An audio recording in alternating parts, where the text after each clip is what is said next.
Olha, eu vou te falar uma coisa. Em relação ao Frota, eu concordo com tudo que você está colocando.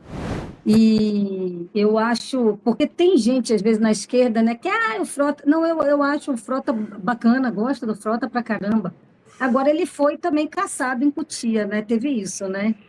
Ele E retomou o ele, mandato dele ou não? Porque ele ele teve lá um. conseguiu. Me parece que sim, eu não sei se é fato isso. É porque eu estava acompanhando e realmente ele estava fazendo umas coisas muito bacanas lá, muito bacanas mesmo. Agora, Dentro dessa lógica assistencialista, tal, é ok sim, também, né? Eu acho que a esquerda precisa fazer uma autocrítica também, porque a gente às vezes nós somos muito arrogantes, né? Nós achamos que só a nossa perspectiva é a que vale, né? E tem esse exercício todo do saber, da intelectualidade. Nós precisamos tomar cuidado com isso, porque o Brasil não é isso. Se a gente está em disputa, nós precisamos reconhecer, né, outras lideranças, outras formas né, das pessoas se colocarem, né? Enfim, o importante agora, e isso só fica claro, desculpa te cortar, mas isso só fica claro agora por conta da polarização. E aí você olha, fala, olha, o que a gente tem do outro lado é o fascismo. Né? é, Essa gente é a expressão mais pura do fascismo do século XXI. Nós temos agora em Rio Grande do Sul, o pessoal conseguiu fazer um acordo lá, porque o PT, junto com o Petro, é, que era candidato ao governo do Estado, estava em terceiro lugar, né? E eles fizeram uma condução com o Diretório Nacional do PT para apoiarem a Brizola, a neta do Brizola, né? E era uma coisa improvável de acontecer, mas hoje o Petro deu uma entrevista dizendo que estava se retirando da disputa e que ia apoiar. Né? Então, assim, a gente precisa compreender o momento que a gente está vivendo, porque sim. a definição do candidato lá do Rio Grande do Sul, o PT apoiar o PDT, passa por uma costura do PDT nacional com o PT. Né? Então, assim, nós precisamos ter maturidade para enxergar essas coisas e também dialogar, né, com quem está no campo democrático, né, do campo democrático que eu digo, né, as pessoas que não querem dar golpe e que não estão aí apoiando o bolsonarismo. Né? Ô, Dom, eu Eu acho queria isso ótimo. justamente lhe perguntar isso. Você, em algum momento, assim, porque a gente está vivendo uma coisa, né? Eu já falei isso aqui até com o professor José, com o Jean também. Eu não imaginava que a gente fosse viver o que a gente está vivendo hoje, né? Eu moro e nasci aqui em Salvador, mas vivi muitos anos, grande parte da minha vida, no Rio, e em 89, eu estava com 16 anos, eu não era obrigada a votar, mas eu fiz questão de tirar o título para votar no Lula, né? E que me orgulho em dizer que votei nele todas as vezes que se candidatou, né?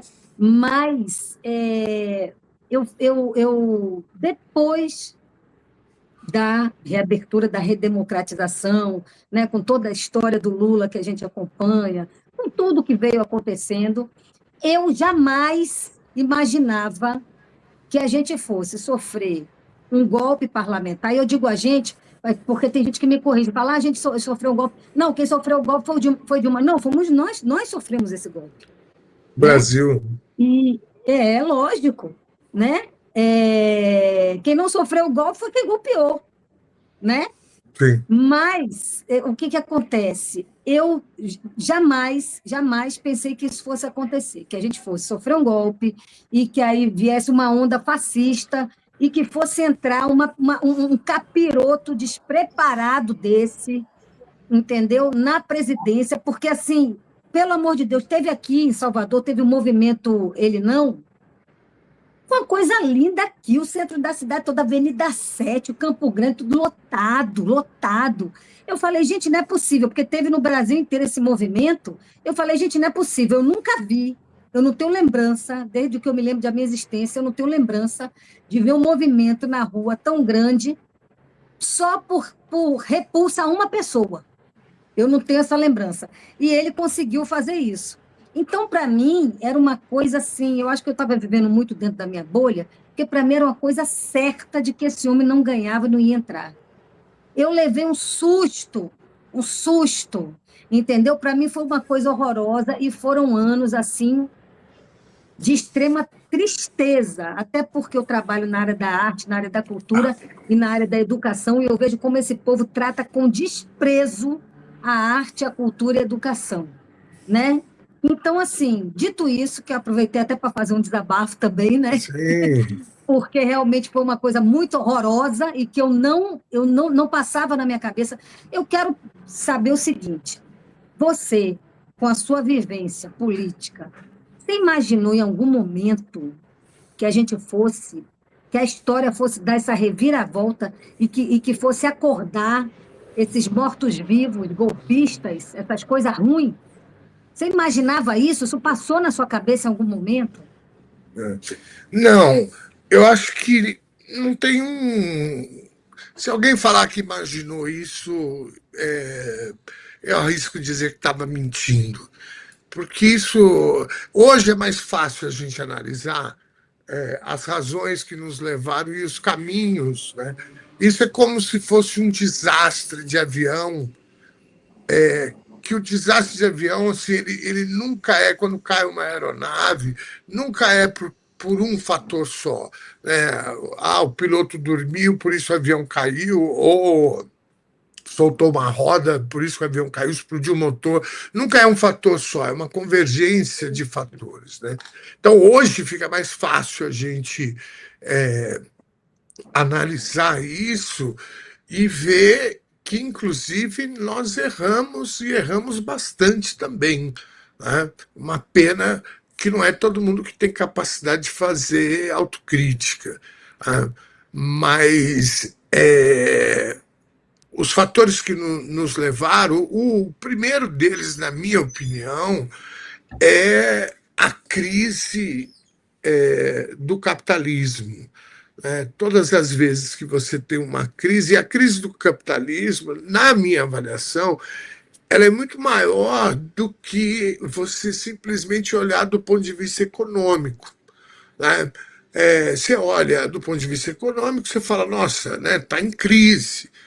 Nós estamos tendo crises relacionadas às questões econômicas. Ok, é um dos fatores. Agora, um outro fator da crise do capitalismo é que você tem pessoas que perdem a esperança. Pessoas que olham e falam, gente, as coisas não mudam. Estou votando no Lula, votei no PT aqui na minha cidade, o prefeito ficou, não resolveu grande coisa. Então, assim, a humanidade não é capaz de, no sistema capitalista, atender a demanda das diversas sociedades que tem aí.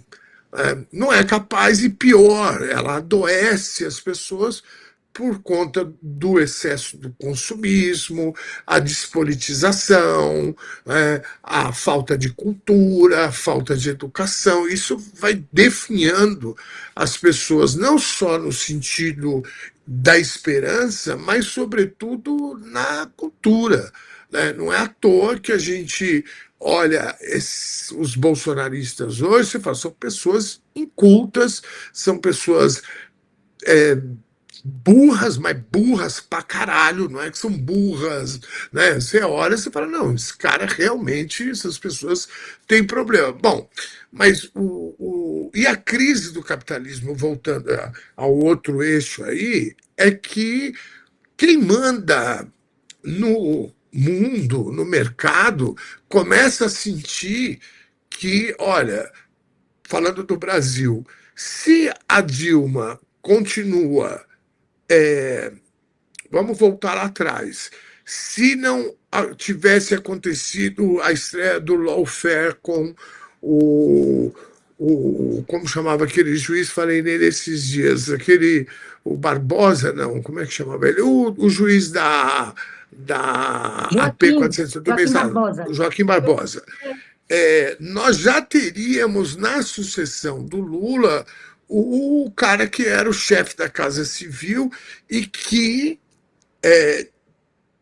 genuinamente é um cara de esquerda, com formação de esquerda, que é o Zé Dirceu. O Zé Dirceu era o sucessor do Lula. Então, esse processo ele já começa lá atrás. Quem manda no dinheiro, no mercado, o cara está olhando para o Brasil e ele está entendendo que depois apareceu o pré-sal, mas o que o Brasil tem para oferecer para o mundo, na época estava entre os três maiores produtores de alimentos para o mundo. Logo depois, com a Dilma, vem o pré-sal. Então, o capitalismo ele olha isso, né? Os donos do mundo eles olham isso e falam: não, nós não podemos perder na América Latina o maior país de maior expressão que é o Brasil, que você começa a construir um novo modelo de sociedade. Então, acho que o que a gente sofreu, o golpe da Dilma, a perseguição ao Lula, tudo isso faz parte de um pacote de reação dos donos do dinheiro. Ponto. O que isso trouxe na configuração eleitoral aqui no Brasil? Bom, nós chegamos a ponto de olhar para os candidatos e falar, cara, sobrou o Bolsonaro. Quem poderia ganhar do Lula, que preso já liderava as pesquisas, seria o Bolsonaro. E aí, né, entra o Haddad e o mercado achou que iria conseguir colocar uma focinheira no Bolsonaro. Essa é a verdade. E colocaram, o mercado colocou o Paulo Guedes, que esse sim é um homem do mercado. Bom, e aí acontece um desastre terrível, porque ninguém imaginava do mercado que o Bolsonaro seria capaz de fazer o que fez, inclusive, ao fim do seu mandato, tentar um golpe de Estado. Né? Porque o mercado também não quer isso. Né? O mercado quer um governo liberal que atenda às demandas, né, que eles trazem. Então, eu acho que foi uma equação, né, muito grande, que hoje fica mais fácil da gente avaliar e eu sugiro sempre que na avaliação se faça uma autocrítica, porque nós também erramos. Né?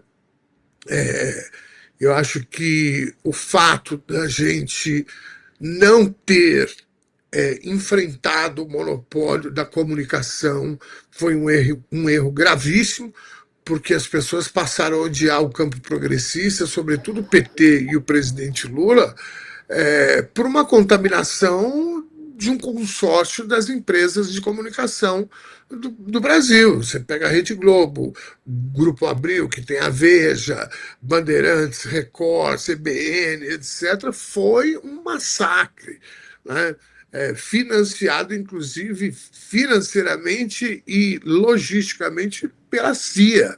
Isso não há dúvida que o Moro, na minha opinião, o Moro trabalhou sim para os interesses dos estadunidenses. Não há dúvida disso. É muita inocência nossa achar que aquele juiz de primeira instância, né, semi-analfabeto, fosse alçado ao posto que ele foi de herói do Brasil e cometer as atrocidades que ele cometeu, né, sem ter um apoio logístico e financeiro. Então, eu acho que, respondendo agora de fato a tua pergunta, se eu realmente tinha imaginado isso, absolutamente não tinha imaginado que isso seria possível. Agora, analisando, né, depois de tudo que aconteceu, aí a gente fala, pô, o golpe que a Dilma tomou, ele já tinha sido feito em outros lugares. A gente tinha que esse golpe por dentro, né? O Paraguai aconteceu isso. Né? Então, assim, a gente o processo de amadurecimento democrático do nosso país,